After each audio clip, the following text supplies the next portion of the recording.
Sejarah proklamasi kemerdekaan Indonesia dimulai pada tanggal 17 Agustus tahun 1945, ketika bangsa Indonesia secara resmi menyatakan kemerdekaannya.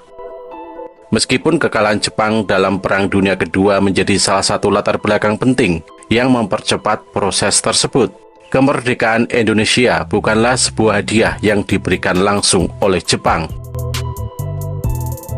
Pada tanggal 6 Agustus tahun 1945, sebuah bom atom dijatuhkan di atas kota Hiroshima, Jepang oleh Amerika Serikat, yang menurunkan moral dan semangat tentara Jepang di seluruh dunia.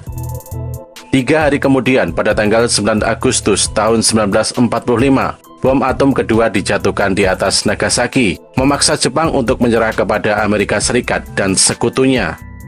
Momen ini dimanfaatkan oleh Indonesia untuk memproklamasikan kemerdekaannya. Umumnya, Presiden pertama Indonesia Insinyur Soekarno dan wakilnya Muhammad Hatta dikenal sebagai Bapak Proklamator Indonesia karena perannya dalam pembacaan teks proklamasi kemerdekaan Indonesia.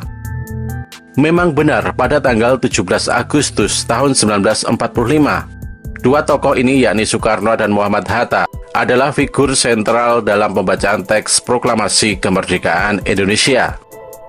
Saking ikoniknya momen tersebut, sehingga tidak heran jika Soekarno dan Muhammad Hatta pun dijuluki sebagai Bapak Proklamasi Indonesia.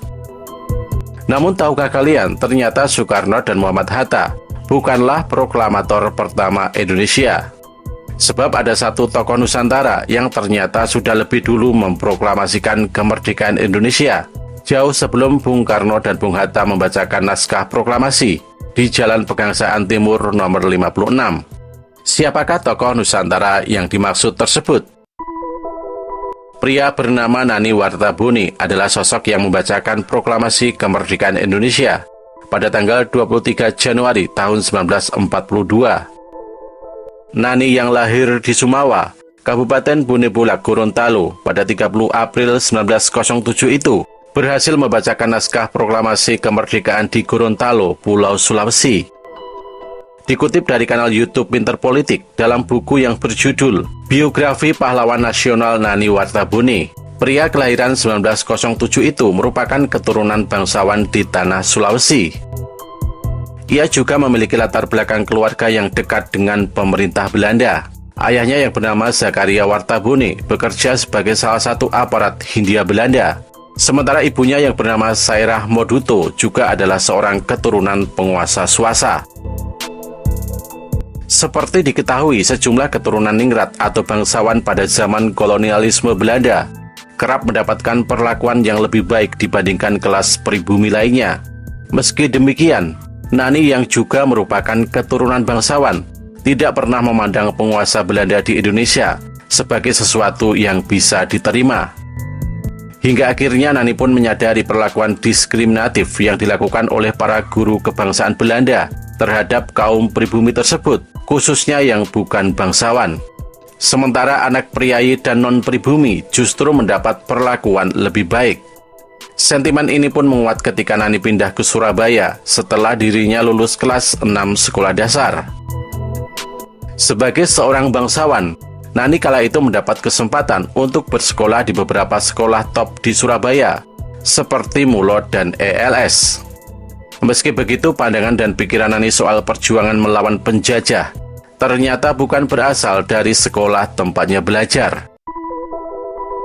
Masih menurut buku biografi tersebut, saat menjadi pelajar, Nani diketahui sangat aktif mengikuti sejumlah aktivitas di luar sekolah, hingga membuat pandangan revolusionernya pun muncul. Ia bahkan mengikuti acara diskusi dengan beberapa tokoh terkemuka, seperti Dr. Sutomo, Agus Salim, Cokro Aminoto, dan tentu saja dengan Bung Karno.